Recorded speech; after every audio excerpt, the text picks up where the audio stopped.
Oke, 9 orang mahasiswa, nggak apa-apa ya, kita mulai aja.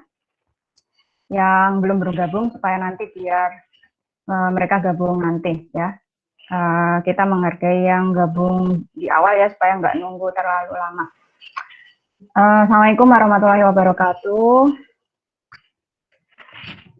Waalaikumsalam warahmatullahi wabarakatuh.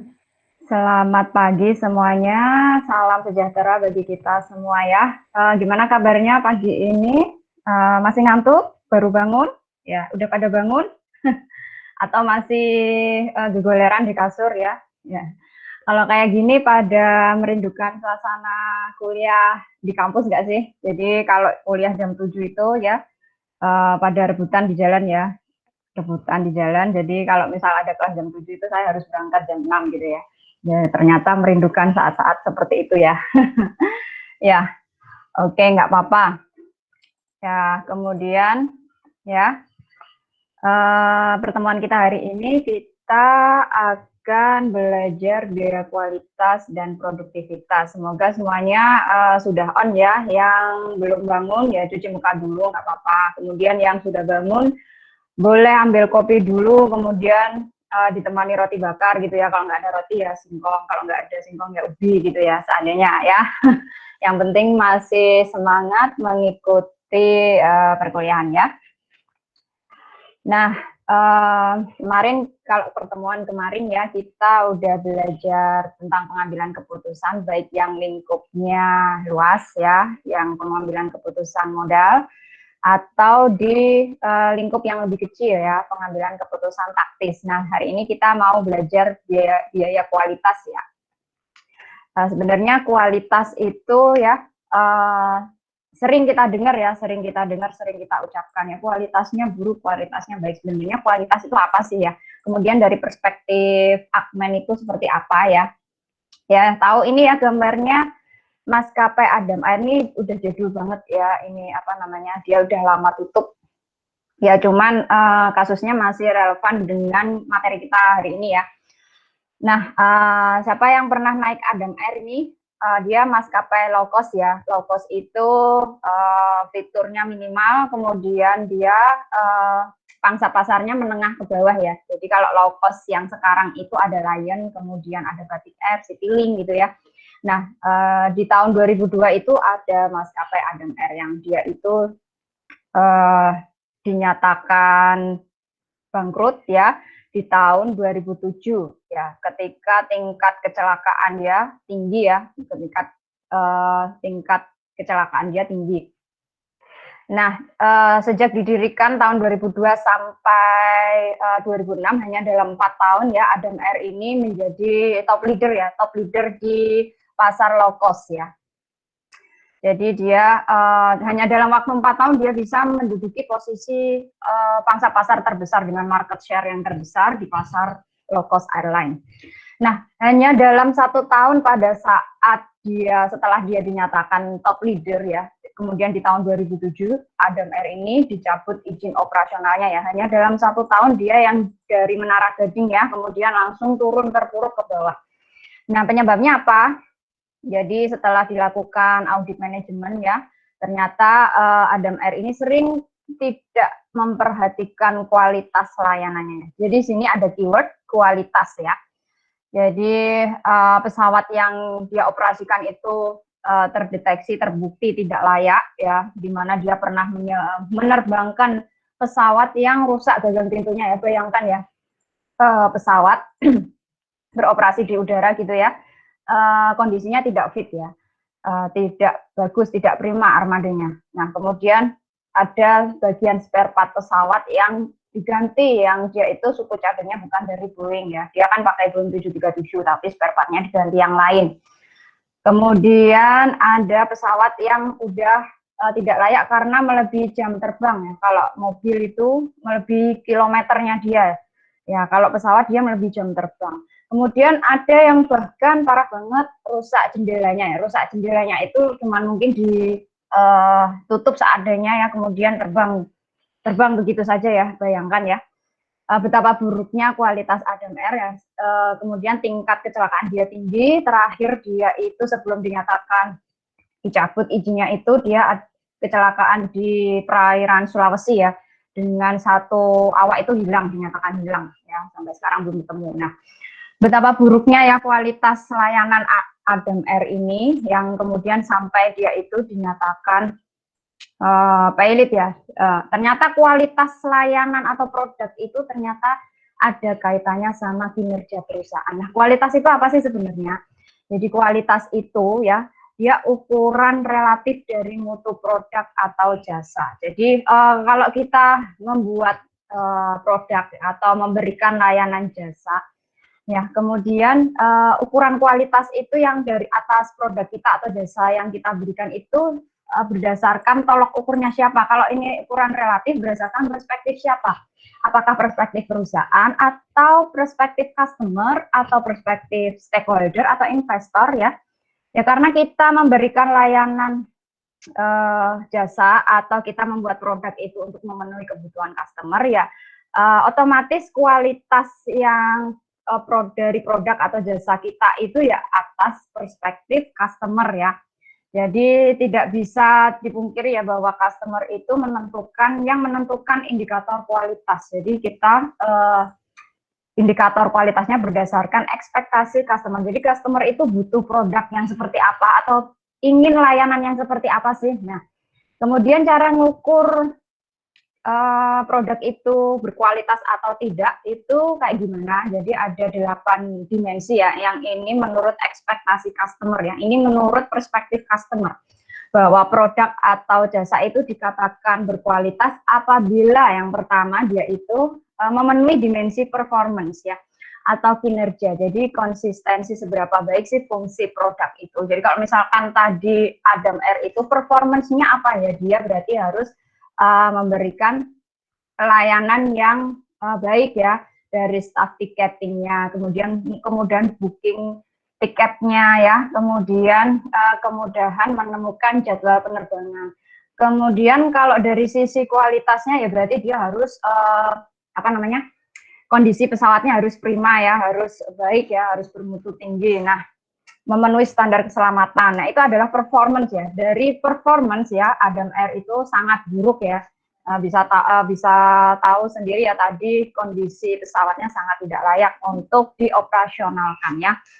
Kemudian dimensi yang kedua adalah estetik, penampilan ya. Penampilan itu sebenarnya penting nggak penting ya, tapi penampilan ini adalah hal utama ya yang menjadi magnet ketika customer itu ingin membeli produk kita ya. Misalkan kita mau beli baju ya, baju itu walaupun bajunya bahannya bagus, berkualitas ya, kena keringat misalnya nggak bau, kemudian kena panas pakai, kalau panas dalam kondisi panas itu bajunya tetap adem gitu ya.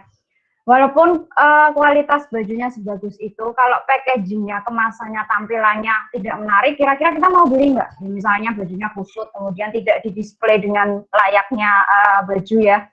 Kemudian kayak di awal-awal gitu ya, tahu awal-awal ya, awal-awal itu yang baju-baju bekas itu ya. Nah, ditumpuk gitu, apakah kita punya selera untuk membeli ya? Jadi estetik ini juga perlu ya, perlu di dalam menentukan kualitas produk ya, walaupun memang bajunya memang mungkin kualitas bahannya bagus ya, kemudian bahannya mungkin dari impor dari mana gitu ya. Nah, kalau penampilannya seperti itu, maka customer juga nggak pengen beli gitu ya. Jadi ini merupakan salah satu dimensi kualitas. Kemudian yang ketiga ada serviceability. Untuk produk ya, penting adanya layanan purna jual. Jadi ini khusus untuk produk yang umurnya lebih dari 1 tahun. Kalau misal makanan atau baju yang sekali pakai ya nggak ada layanan purna jual ya. Kalau makanan kan habis dibuka dimakan udah habis ya, nggak perlu layanan purna jual. Yang perlu itu yang misalnya karakteristik produknya adalah lebih dari 1 tahun, misalnya laptop, kemudian motor, mobil ya. Tahu mobil Ford ya? Mobil Ford itu sekarang harga jualnya jatuh karena apa? Pabriknya yang di sana sudah tutup, yang di US ya, yang di US sudah tutup. Bundling harga dari satu produk itu salah satunya adalah ada layanan purna jualnya ini ya. Kalau misalkan mobilnya tiba-tiba misal saya beli mobil Ford misalnya, kemudian setahun kemudian ada kerusakan di rem ya, remnya blong. Kemudian saya pengen ganti kampas remnya. Ternyata karena pabriknya sudah tidak ada ya, maka saya nggak bisa dapatkan spare part untuk kampas rem itu ya. Nah, kemudian mobilnya bisa dipakai? Enggak bisa ya kalau misalkan ada spare part lain yang cocok. Kalau enggak, ya enggak bisa. Nah, maka serviceability ini penting ya, menjadi dimensi kualitas produk juga. Kemudian ada feature ya, atau fitur. Jadi karakteristik produk yang beda, yang membedakan dia dengan produk sejenis. Jadi apa sih sebenarnya, misalnya sama-sama baju, ya, kemudian sama-sama misalnya sweater misalnya. Nah, yang satunya ternyata ada fitur gini, kalau dia kondisinya dingin ya, bisa menghangatkan ya. Kalau kondisinya panas, cuaca panas, ternyata bahannya bisa dingin gitu. Ada bahan yang enggak kayak gitu enggak? Belum tahu ya. Nah, sama-sama sweater, sama-sama lengan panjang. Yang satunya kalau dipakai gerah banget ya. Kalau misalnya kita nggak dalam kondisi sakit gitu ya, nggak pengen pakai sweater kayak gitu ya. Ternyata ada satu yang sweater yang kalau dipakai nyaman ya, dia bisa menyesuaikan suhu udara karena ada detektornya misalnya. Nah, fitur ini merupakan karakteristik tambahan ya, karakteristik tambahan yang dia itu membuat produk itu berbeda ya, membuat dia itu punya value added dibandingkan produk yang sejenis itu fitur ya. Kemudian ada dimensi selanjutnya, ada reliability ya. Jadi reliability ini adalah probabilitas atau kemungkinan produk itu berfungsi dalam jangka waktu tertentu. Nah, misalnya laptop ya, laptop ini misalnya umurnya, estimasi umurnya adalah 5 tahun. Umur pemakaian di kapasitas normal ya, bukan yang siang malam dipakai kayak laptopnya Bu Vita ini paling cepat ya, paling 3 tahun ya, sampai 5 tahun ya.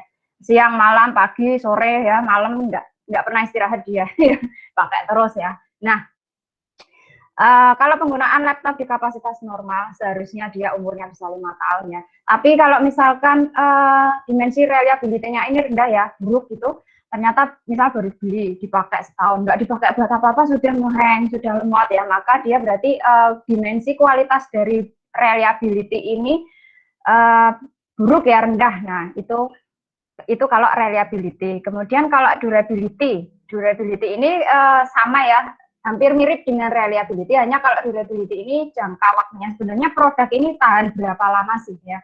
Tahan berapa lama? Misalnya ada handphone ya, sama-sama handphone, kemudian merek A dia spesifikasinya sama persis ya, merek A dia bisa tahan 5 tahun. Merek B ternyata 3 tahun udah ngadat-ngadat ya, layarnya udah layarnya udah blurut-blurut gitu ya, kemudian sudah ngehang lah, pokoknya sudah nggak bisa dipakai. Nah, ini dari durability ternyata walaupun sama-sama produknya handphone dengan spesifikasi yang sama, ternyata lebih tahan lama yang produk merek A gitu ya. Nah, itu adalah dimensi durability.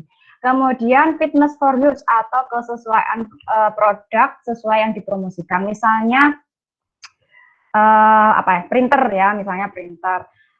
Dia ini janjinya di iklannya, janji manisnya ya. Satu kali isi ulang cartridge misalnya bisa ngeprint 2 rim ya, tanpa harus isi ulang 2 rim ya. Itu sangat menguntungkan bagi mahasiswa yang sedang skripsi ya. Jadi revisi berkali-kali nggak apa-apa, yang 1 rim ya, hemat ya. Nah, kemudian setelah dipakai ya, ternyata tidak sesuai janji manis yang dia janjikan ya. Janjinya PHP ya, palsu, janji palsu ya. Baru dipakai misalnya buat ngeprint 300 lembar ya, janjinya dia 1000 lembar, 2 rim, ternyata baru dipakai harus isi ulang di 300 lembar. Nah, berarti dia tidak sesuai dengan apa yang dia promokan ya. Nah, ini berarti fitness for use-nya buruk ya. Kemudian ada yang terakhir adalah quality of conformance ya, atau kesesuaian produk dengan spesifikasinya ya.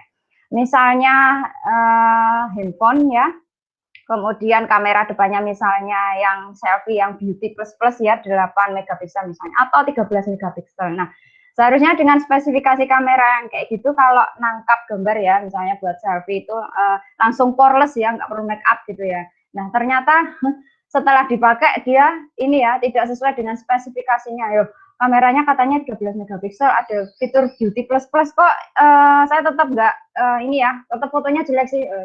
Jangan-jangan bukan salah objeknya, bukan salah HP-nya, tapi salah objeknya. Nah, ini berarti menentukan dimensi kualitas ya, kualitas conformance ini ya. Jadi produk sama spesifikasinya nggak sesuai. Nah, itu adalah indikator dari kenapa produk itu bisa dikatakan baik atau buruk ya. Kemudian biaya kualitas ya, biaya kualitas itu apa? Jadi ada yang namanya ketika kualitas kita buruk ya, kualitas produk kita buruk ya, itu ada yang namanya aktivitas untuk melakukan apa namanya serangkaian kegiatan ya untuk mencegah dari kualitas itu menjadi lebih buruk. Jadi paham misalnya contohnya apanya ya? Contohnya misalnya saya jualan mendoan misalnya. Kemudian saya punya bahan baku apa tempe ya untuk mendoannya. Nah, jadi pada saat bahan baku ya, kayak saya punya bahan baku tempe ya. Ini supaya nanti konsepnya bisa diterima ya. Saya pakai contoh yang di kehidupan sehari-hari ya. Nah, tempe itu datang dari supplier sudah ada yang busuk-busuk ya, ada yang tapi campur, ada yang tempenya masih bagus, ada yang belum jadi, ada yang udah semangit tahu ya, menuju busuk tapi belum busuk ya.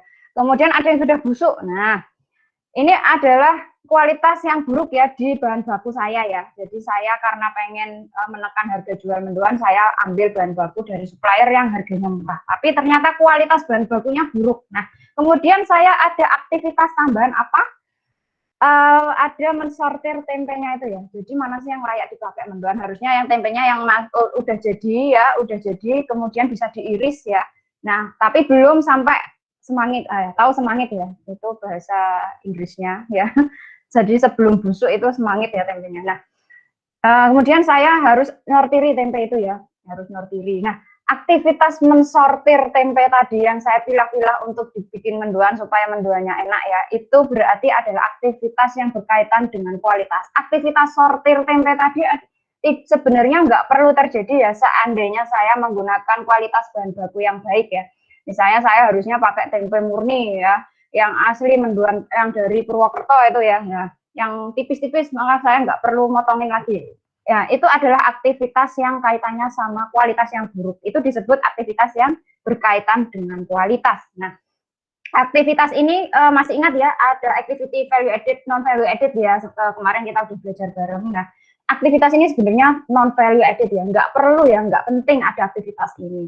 Nah, biaya kualitas itu apa? Nah, untuk melakukan aktivitas ya, masih ingat ya, aktivitas itu menyerap biaya ya, menyerap sumber daya. Dia pakai resources ya. Mensortir tempe tadi butuh apa? Butuh tenaga ya, tenaga tambahan, butuh waktu tambahan ya. Seandainya pembeli saya sudah antri ya, sudah antri semua. Kemudian saya masih sibuk mensortir tempe tadi ya. Kemudian mereka nunggu lama. Itu ada waktu tunda produksi. Ada waktu tunda produksi, ini merugikan loh ya. Merugikan perusahaan karena apa? Bisa menyebabkan potensi kehilangan pendapatan ya. Bayangkan kalau ada pembeli yang sudah datang, sudah antri banyak, kemudian saya masih sibuk mensortir tempe gitu ya ceritanya. Mereka kira-kira kalau nunggu lama mau nggak mau pergi ganti ya, ganti ke penjual yang lain. Nah, saya berarti kehilangan potensi pendapatan dari pelanggan yang pergi itu tadi. Nah, biaya kualitas ini adalah tadi yang biaya untuk tenaga kerja mensortir tempe, kemudian biaya saya kehilangan pelanggan tadi, itu adalah yang disebut biaya kualitas ya. Jadi biaya ini timbul dari aktivitas non value added, dari aktivitas akibat buruknya kualitas gitu ya. Jadi paham ya, biaya kualitas itu bukan seberapa baik kualitas kita, tapi biaya kualitas itu justru timbul dari aktivitas kita yang buruk. Nah, kemudian saya mau open partisipasi ya. Kemarin saya nggak ambil open partisipasi pertemuan kemarin. Nah, hari ini saya mau ambil, tapi cepat ya. Siapa cepat dia dapat 1 menit aja ya, supaya waktu kita efektif ya. Tadi sudah paham biaya kualitas ya. Biaya kualitas itu apa? Kemudian gimana caranya dia bisa berdampak pada profitabilitas perusahaan. Yuk, 1 menit aja. Yuk, cepat. Siapa cepat dia dapat. Yuk. Boleh dimenti, boleh partisipasi langsung ya.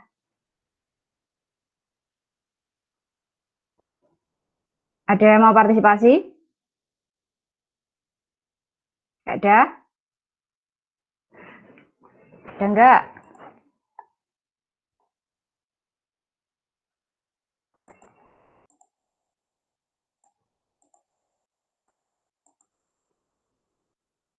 Nggak ada? Oke, kalau nggak ada saya lanjut ya, supaya nggak lama-lama. Kalau lama-lama nanti waktunya nggak efisien ya. Oke, jadi gimana sih biaya kualitas itu bisa berdampak pada profitabilitas ya. Jadi ceritanya kalau biaya, kenapa ini Mbak Rita? Mau partisipasi? Tidak, Ibu, kepencet, Ibu, maaf. Oke, kirain mau tanya. Oke, nggak apa-apa.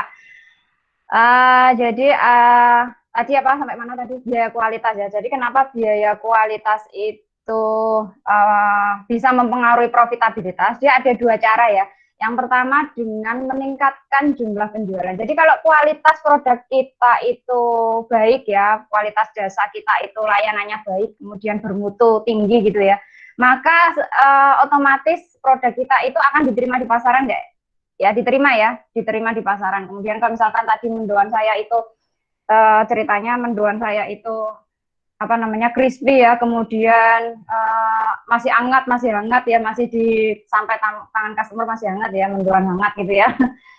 Kira-kira banyak yang akan membeli mendoan saya enggak ya? Kemudian kualitas mendoan saya ini tempenya enak ya, enggak keasinan, enggak kegosongan. Nah, saya bisa mendapatkan pendapatan dari bertambahnya pelanggan saya. Nah, itu tadi ya. Jadi itu biaya kualitas itu semakin rendah ya, semakin rendah tingkat biaya kualitas, maka profitabilitas perusahaan itu akan semakin meningkat. Karena apa? Kalau semakin rendah berarti kinerja perusahaan, kualitas produk dari yang dihasilkan perusahaan itu semakin baik. Ya.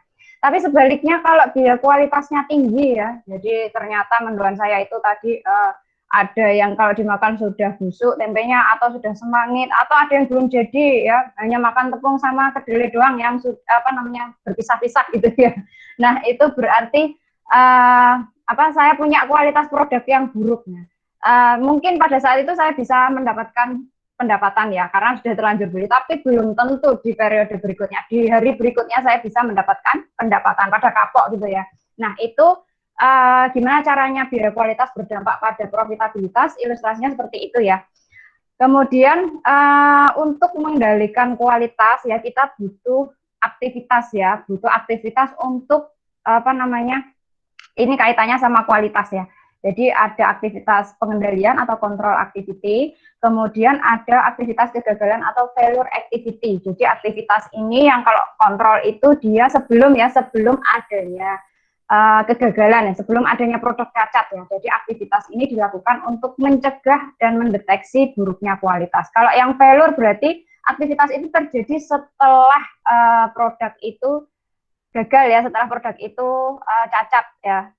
Setelah produk itu kualitasnya buruk, baru nanti ada aktivitas kegagalan atau failure activity.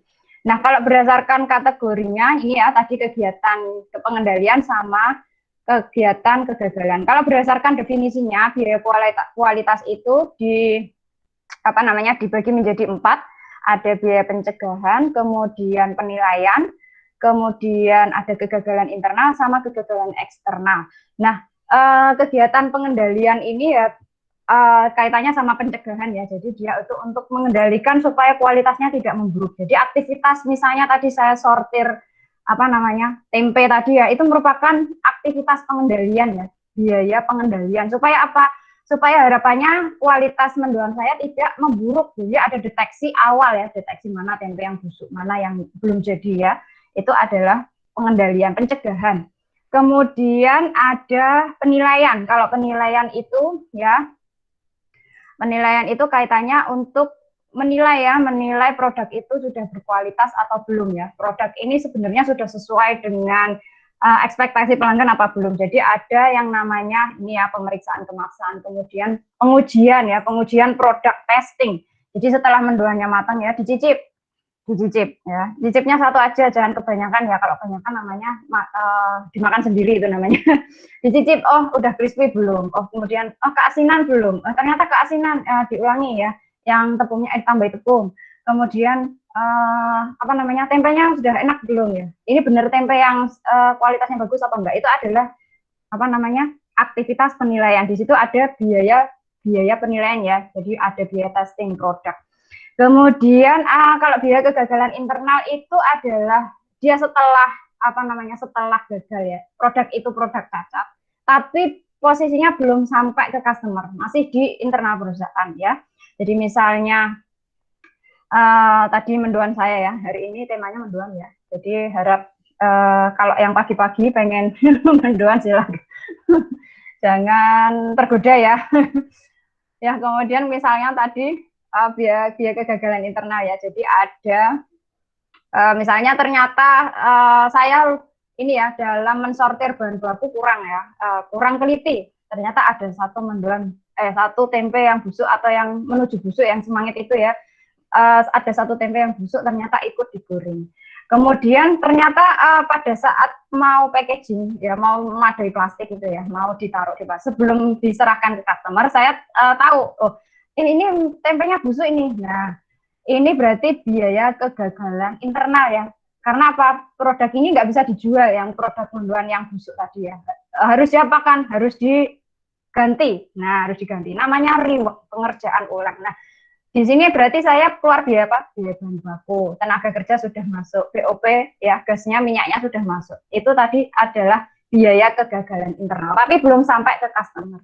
Kemudian seandainya mendoan busuk saya itu ya, mendoan busuknya itu, tempe busuknya itu ikut digoreng menjadi mendoan, kemudian ternyata lolos dari pengamatan ya, kemudian ada satu orang pembeli yang ikut ketutan, apa sih kan namanya ketutan, namanya ikut membeli ya, ketut ya, ketut itu satu mendoan yang busuk tadi ya. Kemudian sampai rumah pembelinya ini makan ya, kemudian loh kok tempenya busuk ya. Nah, kira-kira pembelinya marah nggak? Ya kalau misal dia suasana hatinya sedang happy, maka mungkin nggak marah. Nah kalau dia mungkin lagi berantem mungkin sama istrinya atau sama suaminya ya, kemudian baru mau makan mendoan, kemudian malah ketemu mendoan yang busuk, akhirnya dia marah ya karena moodnya sedang buruk ya. Dia kembali ke tempat saya, kemudian apa yang terjadi? Ada komplain ya.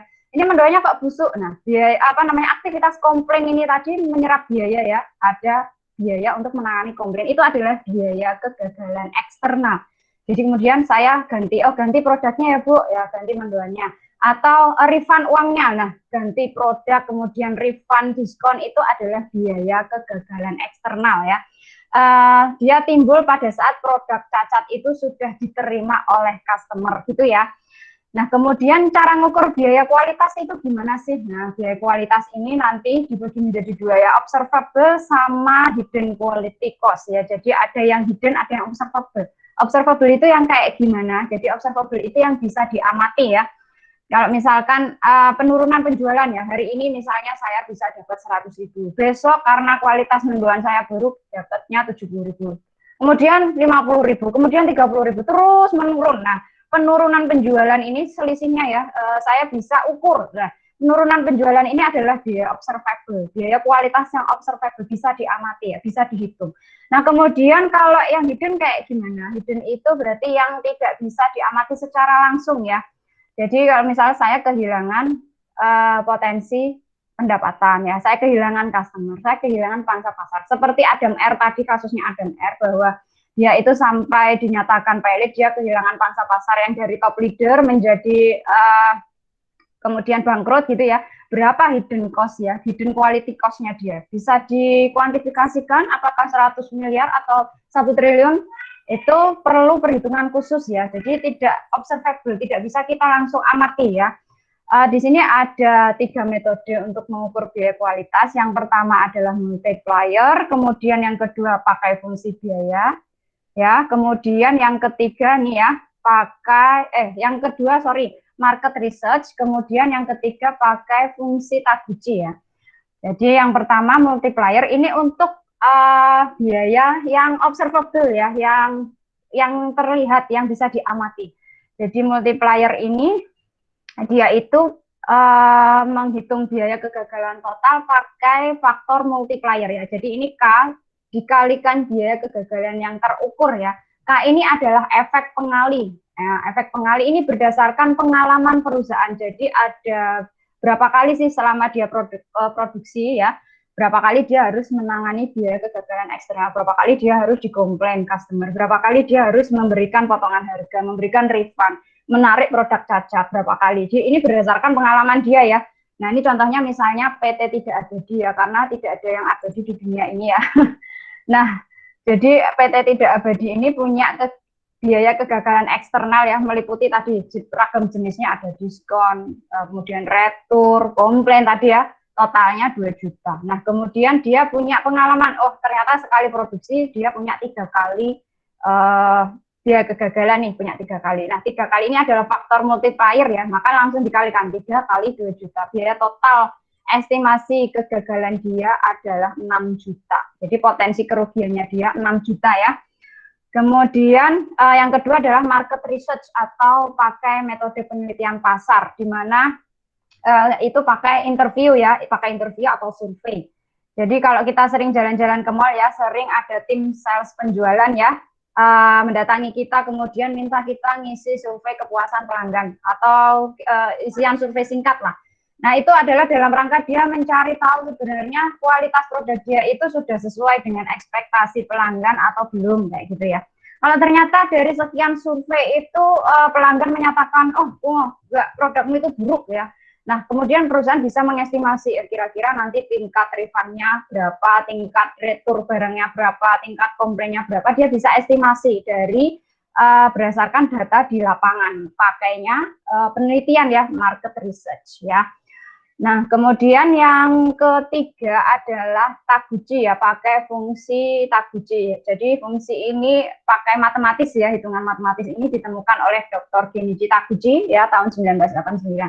Ini persamaannya ya, kita pakai fungsi yang linear. Jadi ini untuk mengukur biaya yang hidden, yang tidak terdeteksi. Jadi setiap ada perubahan ya, kita tentukan nilai aktualnya ya, nilai aktual ini nilai target kualitas produk dari kita ya, misalnya dalam range angka misalnya 10 misalnya atau 100. Nah, kemudian T ini adalah nilai target dari nilai aktual. Nah, nilai target ya, nilai target dari kualitas. Nah, kemudian ada biaya kerugian ini berarti fungsi K ini tadi multiplier ya, dikalikan Y min T kuadrat. Nah, ini ya, ini fungsinya ya, pakai fungsi matematis ini. Nah, di titik yang di tengah ini coba kita amati ya, yang ini. Nah, yang ini ya, yang ini adalah nilai target atau sasaran ya. Jadi ini ditentukan berdasarkan estimasi perusahaan, misalnya kualitas produk target kita misalnya 10 misalnya. Nah, semakin dia menjauhi nilai target ya, maka produk itu semakin tidak berkualitas atau kualitasnya semakin menurun dengan tingkat kegagalan atau tingkat kerugian yang semakin tinggi ya. Jadi ini daerah kerugian ya, daerah yang di luar target ini ya, di luar sasaran yang semakin menjauh ini. Nah, kemudian ada cut off ya atau batas ya, yang batas yang garis vertikal ini adalah dia cut off-nya customer. Jadi misalnya kalau produk customer itu nggak menuntut produk yang sempurna yang 10 gitu ya, karena mungkin susah ya. Mungkin minimal produk itu dikatakan berkualitas, ekspektasi customer itu misalnya nilainya 5 di sini. Nah, kalau dia melebihi dari nilai 5 ini ya, berarti ada di luar dari cut off-nya customer ya, kualitas berdasarkan customer, berarti ini adalah area kerugian. Kalau masih di bawah 5A, di rank 5 ya, misalnya 6, 7 ya, tadi kan targetnya 10, masih 6, 7, 8 ya, ini berarti masih area aman, masih toleransi ya, walaupun dia itu di sini sudah melenceng dari nilai target kualitas, tapi di sini masih yang acceptable, masih ditoleransi ya, karena apa? Masih di dalam rank-nya kualitasnya customer ya, masih dalam rank ekspektasinya customer. Nah, coba kita lihat perhitungan biayanya berdasarkan fungsi Taguchi. Di sini ada faktor K-nya yang 400, ini berdasarkan pengalaman perusahaan ya, dia hitung sendiri, estimasi sendiri. Nah, ada satu unit produk, kemudian dia tetapkan targetnya kualitasnya 10, kemudian nilai aktual produk. Jadi nilai aktual itu nilai kualitas produk itu sebenarnya ya. Jadi realnya ini 9,9, jadi nggak sampai 10. Nah, kemudian ada selisih ya, selisih ini diselisihkan nih 10 kurangi 9,9, kemudian dikuadratkan selisihnya itu. Nah, biaya kualitas ini berarti K dikali kuadrat selisihnya ya. K dikali kuadrat selisihnya. Nah, di sini berarti ada 4 ya, $4 untuk satu produk. Kemudian ini produk yang kedua. Terus ya dihitung di sini, kemudian ketemu total biaya kualitas 40. Nah, 40 ini kita rata-ratakan ya. 40 ini kita rata-ratakan. Kita rata-ratakan terlebih dahulu dibagi 4 ya. Berarti untuk per produknya ada $10. Nah, biaya kualitas, biaya kerugiannya berapa apabila perusahaan itu membuat 2000 produk misalnya. Maka biaya kualitasnya itu $10 ini ya kali 2000 kali unit produknya. Ketemu $20.000. Nah, $20.000 ini adalah total biaya kualitas ya, estimasi total biaya kualitas di mana perusahaan mempunyai potensi kerugian ya $20.000 ya dalam sekali proses produksi itu estimasi ya. Kemudian kalau tadi kita udah menghitung biaya kualitas, kita mau tahu nih cara melaporkan biaya kualitas itu kayak gimana ya. Jadi tujuannya adalah pelaporan biaya kualitas ini tujuannya adalah untuk pengendalian manajemen ya, untuk mengendalikan efisiensi biaya. Nah, kita mau menekan laju biaya kualitas kan kita harus tahu datanya ya. Jadi posisi biaya kualitas perusahaan itu gimana, misalnya tadi $20.000. Nah, $20.000 itu apakah sudah minimal atau belum? Maka kita mau kendalikan. Nah, kita butuh yang namanya laporan. Nah, ada 3 cara yang melaporkan. Yang pertama dengan laporan aktual. Kalau laporan aktual berarti biaya kualitasnya ini sudah terjadi yang namanya aktual itu berarti realisasi ya. Berarti ini perusahaan sudah mengeluarkan biaya sebesar ini, sebesar tertera di sini ya. Dia ada total biaya kualitas, dia laporkan 3.330 ya. Dia kemudian melaporkannya berdasarkan sub item ini, berdasarkan jenis dari biaya kualitas. Ada biaya pencegahan, penilaian, kegagalan internal, kegagalan eksternal. Di masing-masing jenis biaya kualitas ada sub itemnya, ada ini ya, pencegahan, kemudian pemeriksaan bahan baku, sisa pengerjaan ulang atau rework, kemudian komplain pelanggan, garansi. Nah, ini dikuantifikasikan, ini mereka sudah mengeluarkan biayanya, laporan biaya aktual ya. Kayak kalau kita nyusun laporan laba rugi kayak gitu ya, laporan ini laporan biaya.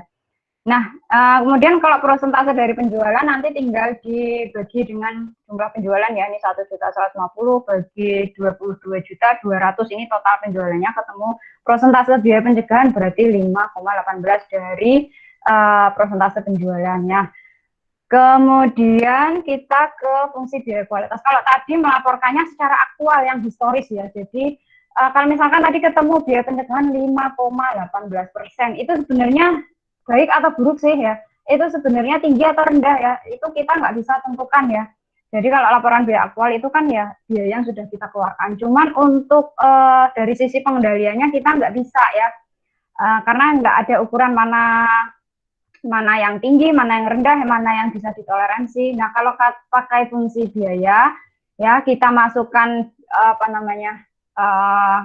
biaya kualitasnya ke dalam fungsi matematis ya, maka kita bisa lihat di mana adanya cut off atau batas sampai di mana sih toleransi biaya kualitas itu ya, sampai mana sih toleransi biaya kualitas itu masih bisa diterima ya. Ini yang namanya acceptable quality level ya. Jadi ini yang grafik biru ini adalah biaya pengendalian, di mana dia kalau tingkatnya maksimum produk cacatnya 0 ya. Kemudian kalau dia semakin menurun, produk cacatnya akan semakin banyak ya biaya pengendalian ini. Karena dia akan mengendalikan ya, mendeteksi dari kualitas yang buruk sejak awal ya. Kemudian biaya kegagalan ini adalah biaya yang timbul setelah produk itu gagal, setelah produk itu cacat ya. Nah, ini adalah kalau dia semakin tinggi ya, semakin tinggi biaya kegagalan, maka produk cacatnya semakin banyak ya, semakin banyak. Nah, ini yang grafik merah. Kemudian perpotongan antara biaya pengendalian sama biaya kegagalan inilah yang disebut AQL atau acceptable quality level. Ini adalah tingkat toleransi ya, toleransi sampai mana sih biaya kualitas ini seharusnya masih dalam range yang bisa ditoleransi, masih bisa diterima lah. Oke, nggak apa-apa. Misalnya di sini ada biayanya misalnya 70.000. Kalau misalkan posisi total biaya kualitasnya perusahaan ternyata 100.000 misalnya ada di sini misalnya ya, 100.000 di sini ya. Berarti ini perusahaan kan berarti nggak bisa nih karena minimalnya kita adalah biaya kualitasnya misalnya 70.000, maka harus ada diturunkan 30.000 ya di periode berikutnya. Ini ada proses pengendalian di sini dan menurunkan tingkat biaya kualitas dari 100.000 ke 70.000 gitu ya. Kalau tadi pakai laporan biaya aktual kita nggak bisa tahu ini, nggak bisa tahu posisi sampai di mana sih biaya kualitas itu bisa kita toleransi gitu ya. Kemudian kalau fungsi yang kedua adalah total quality control ya. Total quality control ini bedanya sama AQL tadi adalah kalau dia itu nggak ada toleransi ya, nggak ada toleransi produk cacat, zero defect ya. Dia sudah sistem manajemennya sudah menginstal yang namanya TQM ya, Total Quality Management. Nggak ada produk cacat, zero defect ya. Jadi biaya produk cacat itu baru akan diakui ya apabila memang benar-benar produknya cacat ya. Dia jamin zero defect karena apa? Dia sudah lakukan pengendalian sejak awal, sejak dari supplier ya. Dia nggak mau ada produk cacat lagi. Maka di sini dia nggak akui tadi, nggak ada tingkat toleransi seberapa sih biaya kualitas itu. Ya, jadi dia nggak toleransi. Maka biaya kegagalan atau failure cost yang di sini adalah yang benar-benar terjadi, yang realitinya ya. Kemudian kontrol cost-nya ini dia tidak landai grafiknya, dia tidak estimasikan begini ya, tidak menurun begini karena apa? Realisasinya adalah kontrol cost atau biaya pengendalian ini naik turun jumlahnya ya. Kalau kita di kehidupan sehari-hari kan juga gitu ya, pos untuk misalnya untuk melakukan aktivitas tertentu itu kan ada naik turun dari periode satu ke periode lainnya ya. Kalau kurang ditambahi, kemudian ada titik maksimalnya. Ini ada titik. Apabila titiknya maksimal, maka jumlah produk cacat yang minimal. Kemudian apabila ini menurun, biaya kualitasnya, biaya pengendaliannya di sini menurun, maka produk cacatnya semakin banyak ya. Maka di sini produknya semakin banyak yang cacat. Kalau dia konstan gini ya, berarti semakin tetap nilai produk cacatnya kayak gini. Kemudian total quality cost-nya dia grafikan seperti ini, berangkat dari titik di mana kontrol cost-nya ini yang titik yang paling maksimal ya di sini dengan tingkat produk cacatnya 0 ya atau zero defect dari sini ya. Ini kan 0 produk cacatnya. Yang horizontal ini produk cacat ya. Nah, dia berangkat dari sini. Grafiknya seperti ini ya. Nah, tapi dia kalau di sini berarti dia hanya membaca pergerakan biaya kualitas ya. Jadi dia tidak yang namanya ada toleransi, nggak ada. Jadi kalau kayak gini minimal dia semaksimal mungkin ini nggak ada ya. Jadi semaksimal mungkin grafik itu tetap di zero defect, nggak ada. Kemudian kalau trend analisis kayak gimana? Jadi analisis ini pakai grafik ya. Kalau tadi kita pakai laporan aktual, misalnya biaya pengendalian 5%, ya 5% ini sebenarnya meningkat atau menurun sih dari periode yang lalu itu kita nggak bisa deteksi ya kalau pakai laporan yang aktual ya. Tapi kalau pakai tren, kita masukkan ke grafik, ini nanti kita akan bisa deteksi sebenarnya posisi tahun ini ya kinerja perusahaan itu sudah membaik atau malah justru memburuk ya.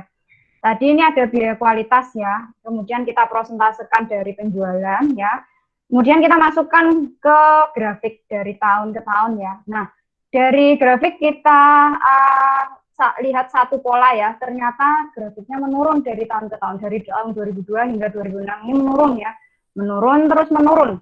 Ya, kemudian ada penurunan signifikan di 2006 ya, menjadi di bawah 10%, menjadi 10%. Nah, ini ternyata membuktikan memang benar bahwa kinerja perusahaan itu ternyata sudah membaik ya, dengan dibuktikan dengan tren dari total biaya kualitasnya yang menurun. Nah, itu kalau tadi dari total biaya. Kalau kita mau pengen tahu ya, mana sih kategori biaya kualitas yang paling signifikan turunnya. Kalau tadi dari total kita nggak bisa lihat ya. Kalau ini kita breakdown per jenis ya.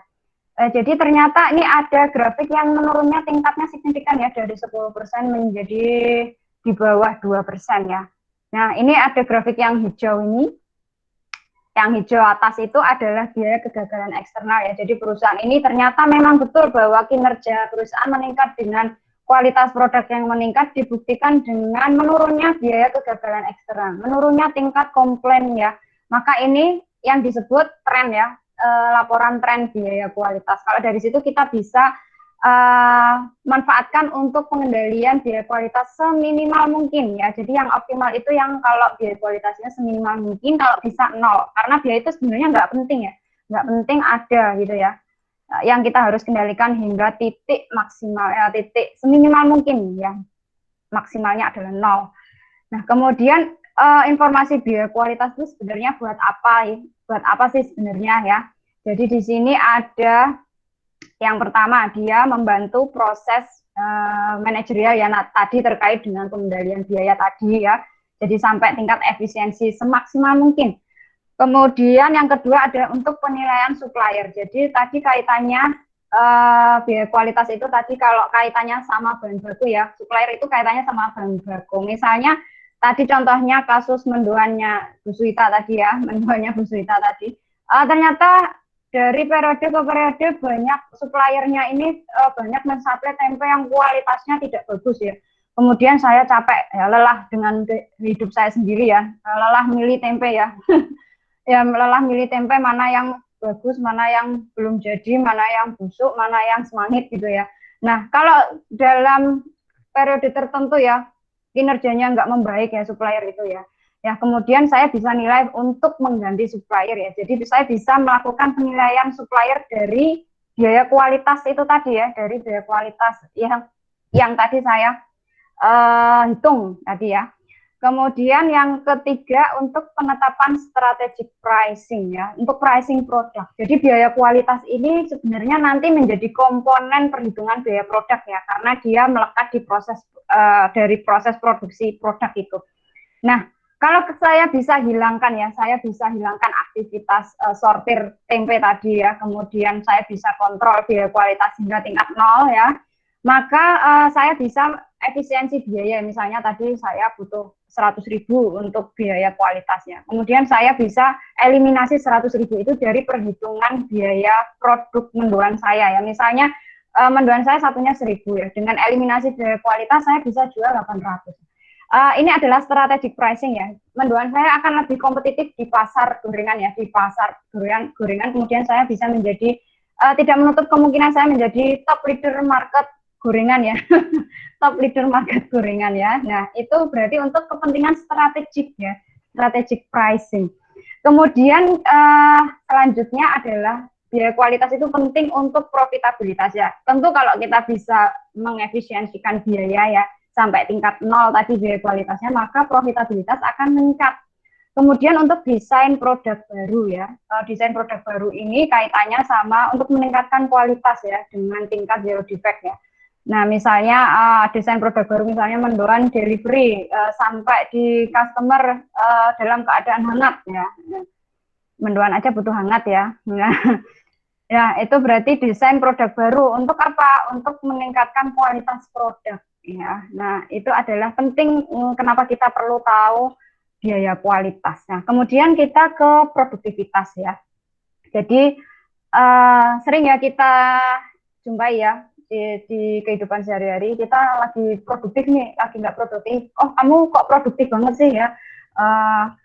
Kok kamu nggak produktif? Nah, itu ukuran produktivitas sebenarnya apa sih ya? Sebenarnya yang dimaksud produktif, tidak produktif itu yang bagaimana ya? Kemudian kalau menurut kacamata Akmen itu yang seperti apa sih yang dikatakan produktif itu ya? Kalau menurut perspektif Akmen berarti yang dinamakan produktivitas itu adalah rasio ya, rasio antara penggunaan input atau sumber daya ya dengan output atau produk yang dihasilkan ya. Coba kita lihat ilustrasinya ya. Ini ada 4 tenaga kerja ya. Dia bisa menghasilkan 4 produknya adalah mobil. Ya, dalam satu kali proses produksi 4 orang tenaga kerja bisa menghasilkan 4 mobil. Kemudian di kondisi yang lain ya, ada 3 orang tenaga kerja ya. Dengan 3 orang tenaga kerja, input yang lebih sedikit bisa menghasilkan tingkat output yang sama ya, outputnya sama. Jadi sama-sama menghasilkan 4 mobil, yang satu butuh 4 tenaga kerja, yang satu butuh 3 tenaga kerja. Kalau kayak gini lebih produktif yang mana? Nah, karena dia itu produktivitas itu rasionya adalah output berbanding dengan input, maka dikatakan bahwa kondisi yang bawah ini yang tenaga kerjanya lebih sedikit adalah yang lebih produktif gitu ya. Itu adalah ukuran produktivitas. Jadi seberapa efisien sih penggunaan sumber daya ya. Jadi seberapa efisien penggunaan sumber daya untuk digunakan proses produksi ya. Nah, ini adalah kalau yang begitu adalah efisiensi teknis. Nah, kemudian kalau trade off input itu ini kaitannya sama apa?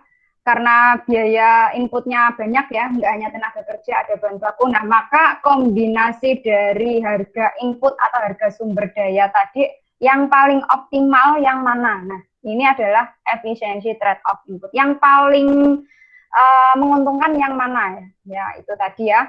Nah, kemudian ini ada pengukuran produktivitas parsial ya. Jadi pengukuran produktivitas tadi ya nanti diukur dengan dua cara ya. Yang pertama parsial, kemudian yang kedua total. Nah, yang pertama parsial itu tadi hanya sesederhana membagi output dengan input ya. Jadi rasionya tadi kalau misalkan tadi 4 mobil, kemudian dibagi tadi inputnya berapa? 4 tenaga kerja ya, maka rasio produktivitasnya 1.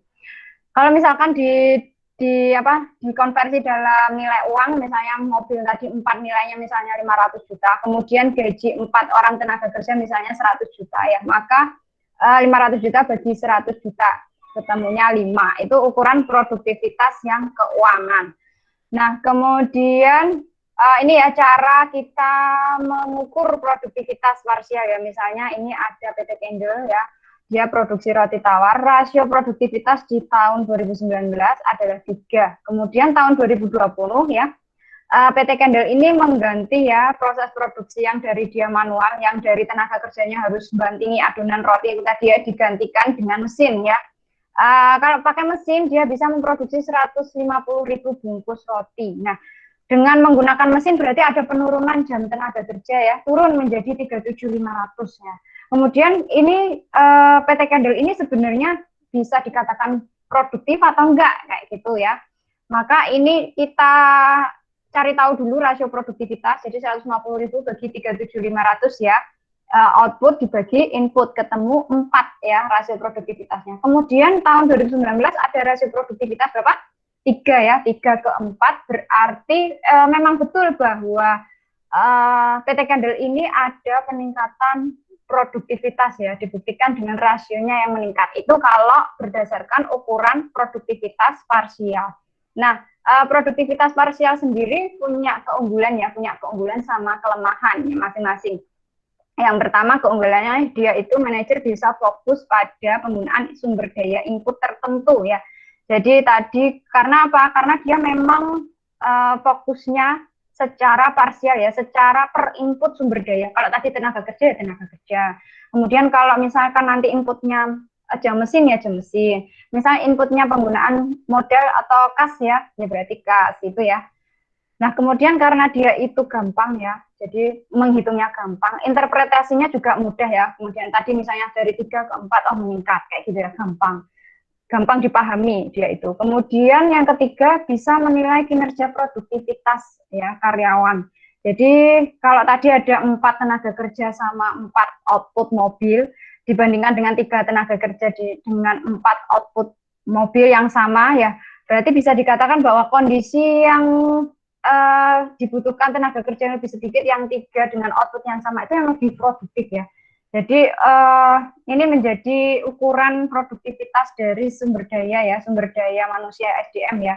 Kenapa tenaga kerja Indonesia itu dibilang mahal? Ukuran mahal atau tidaknya bukan dari take home pay-nya, bukan dari gajinya. Bahkan Indonesia itu tenaga kerjanya apa? UMR ya, UMR. Hanya 2 juta. Loh kok 2 juta kok mahal? Ternyata ukuran mahal atau enggak itu bukan dari take home pay, tapi dari produktivitas ya, di mana produktivitas orang Indonesia itu dinilai rendah dibandingkan dengan yang misalnya Jepang. Jepang itu produktivitas tinggi ya. Sama Filipina aja kita kalah ya, sama Filipina kita kalah.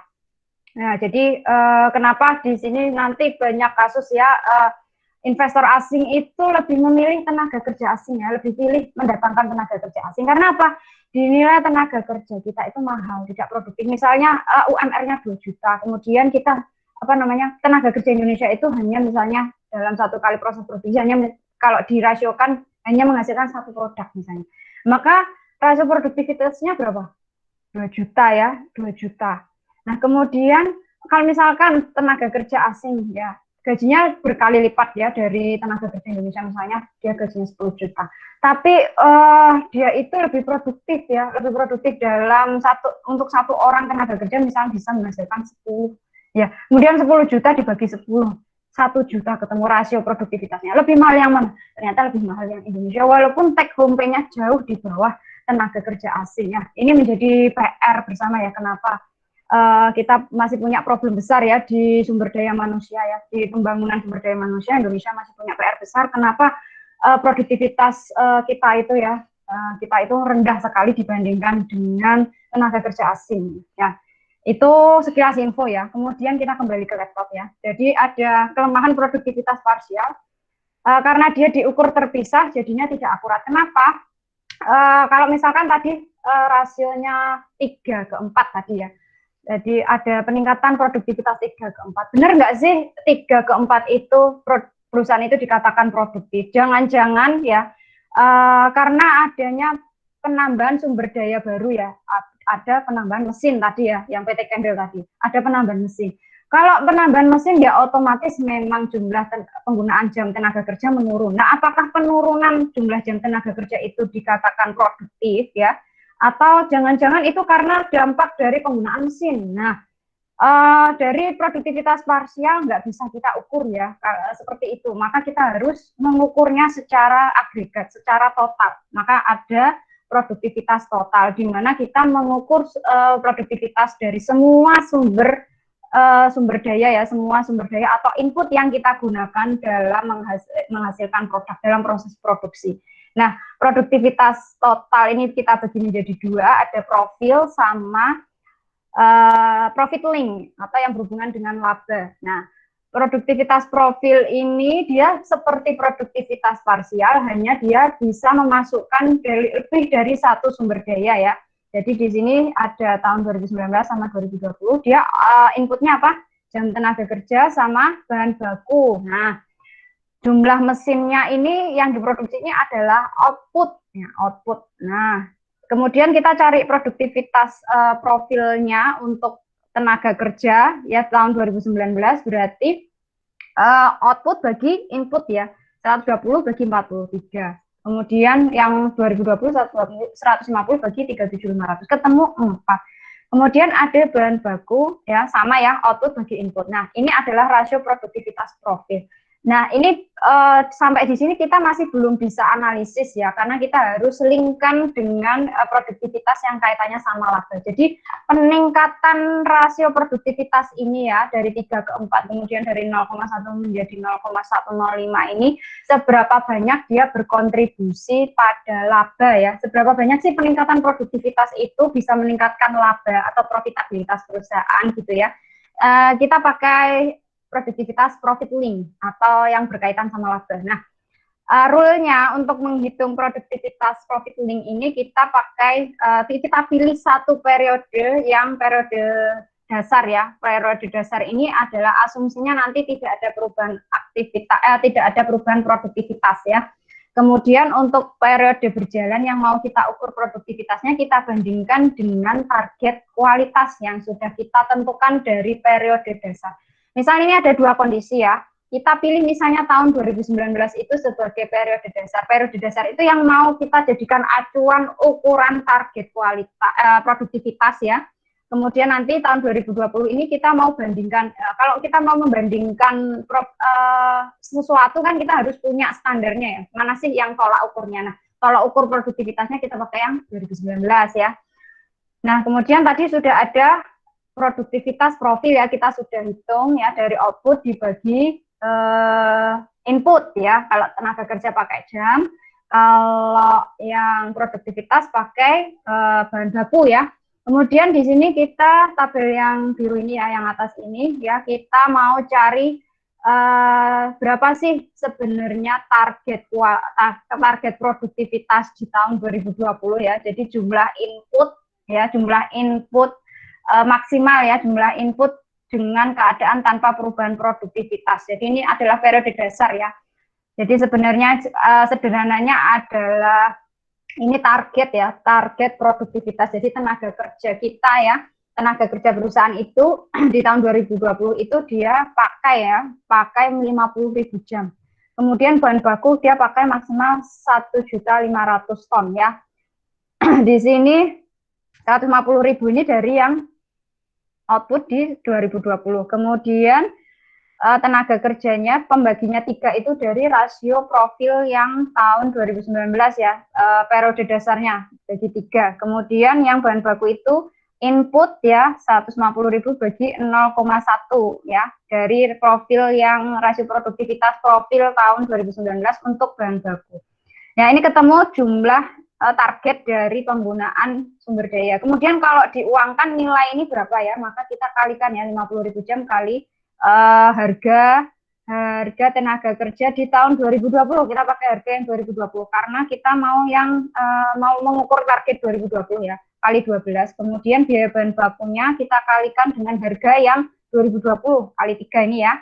Nah, ketemu ini adalah total biaya untuk produktivitas ya, target yang mau kita bandingkan. Nah, kemudian kita ukur realisasinya. Realisasi itu yang perusahaan sudah lakukan ya. Jadi kinerja perusahaan sesungguhnya itu berapa sih? Jadi ternyata di tahun 2020 dia pakai tenaga kerja 37.500. Kalau tadi dia targetnya berapa? 50.000 jam ya. 37.500, kemudian dikalikan dengan harga tenaga kerjanya 12 ya. Kemudian biaya bahan bakunya dia pakai 1.700.000. Kalau tadi targetnya berapa? 1.500.000 ya. Ya, kita kalikan harganya 3 ya, ketemu 5.100.000. Nah, ternyata biaya aktualnya adalah 5.550.000 ya. Kemudian dari sini kita mau bandingkan sama periode dasarnya yang tadi ya, target produktivitas yang tadi ya. Tadi adalah ketemu tadi berapa?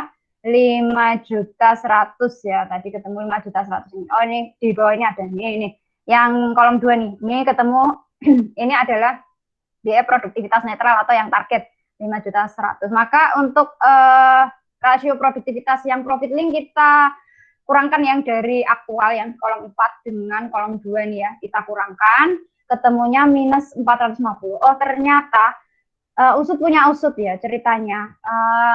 Peningkatan produktivitas tenaga kerja dari 3 ke 4, kemudian produktivitas bahan baku ini menurun, itu tadi malah yang bahan baku ya, ini belum bisa menghasilkan peningkatan laba ya. Jadi dari 3 ke 4 itu belum ada dampaknya pada peningkatan laba. Labanya justru masih menurun ya, ini belum. Jadi produktivitasnya belum optimal, masih harus ditingkatkan lagi ya. Nah, kemudian kalau komponen pemilihan harga gimana? Kalau komponen pemilihan harga itu nanti kaitannya sama harga input ya. Jadi kalau tadi produktivitas profit link itu kaitannya sama seberapa besar sih dampak kenaikan produktivitas pada laba. Kalau komponen pemilihan harga atau price recovery komponen itu seberapa besar sih kenaikan produktivitas bisa menutup biaya kenaikan sumber daya atau biaya kenaikan input ya. Nah, di sini ada 2 kondisi ya, tahun 2005 dengan 2006. Di sini ada peningkatan penjualan ya, dari 6 juta ke 7.200.000, 1.100.000 ya peningkatannya. Ternyata peningkatan pendapatan ini diiringi dengan peningkatan biaya sumber daya atau biaya input yang dia gunakan ya. Jadi dari naiknya hampir 2 kali lipat ya, bahkan dari 2,8 juta menjadi 5,5, hampir 2 kali lipat ya di tahun 2005 ke 2006. Ya, selisihnya 2,7 ya biaya inputnya ya. Jadi apakah peningkatan pendapatan sebesar 1.200.000 ini bisa menutup kenaikan biaya input ya? Dari sini terlihat ya, selisihnya ini belum bisa menutup biaya input ya, kenaikannya 2,7. Kemudian kenaikan pendapatan hanya 1,2. Kemudian komponen pemulihan harganya berapa? Jadi kita total ya, komponen perubahan itu nanti perubahan laba dikurangi perubahan produktivitas yang terkait laba, profit link. Tadi ada berapa profit link? 450 ya, ada 450. Maka di sini minus 1.510 kurangi 450.000 ya. Ketemu minus 1.060. Jadi total dari kenaikan pendapatan ini 1.200.000, dia belum bisa recovery biaya input sebesar ini 1.060. Jadi dia belum, ini masih minus ya, minus 1.060. Artinya peningkatan pendapatan itu belum bisa menutup kenaikan biaya input ya, masih kurang ya. Jadi ini perlu ditingkatkan lagi untuk persentase pencapaian pendapatannya ya. Nilai pendapatannya di tahun berikutnya perlu ditingkatkan lebih tinggi lagi supaya apa? Bisa mengcover dari kenaikan biaya input ya. Materinya sudah selesai ya untuk kenaikan komponen pemulihan harga adalah materi terakhir. Sampai sini ada yang mau ditanyakan terlebih dahulu terkait biaya kualitas, kemudian perhitungannya bagaimana, kemudian pelaporannya, kemudian nanti tadi terkait produktivitas, ada yang mau ditanyakan dulu? Nggak ada? Cukup? Cukup? Oke. Kalau nggak ada, bisa saya akhiri ya. Jadi saya sudah upload tugas di Kulino seperti biasa ya, seperti biasa. Waktunya 1 minggu ya. Jadi selain dari materi yang sudah saya paparkan ya, itu tugas adalah untuk penguatan konsep ya, penguatan konsep. Kemudian nanti cara perhitungannya seperti apa, jadi supaya saudara lebih memahami ya. Kalau nggak ada pertanyaan lagi, bisa saya akhiri sekian ya. Terima kasih atas partisipasi dan antusias saudara semua dalam mengikuti perkuliahan ini. Apabila di dalam penyampaian materi saya ada kesalahan, saya mohon maaf ya. Kita jumpa lagi di pertemuan minggu depan ya. Terima kasih, sehat selalu semuanya. Selamat beraktivitas. Wassalamualaikum warahmatullahi wabarakatuh. Sehat selalu semuanya. Waalaikumsalam warahmatullahi wabarakatuh. Terima kasih. Sama-sama.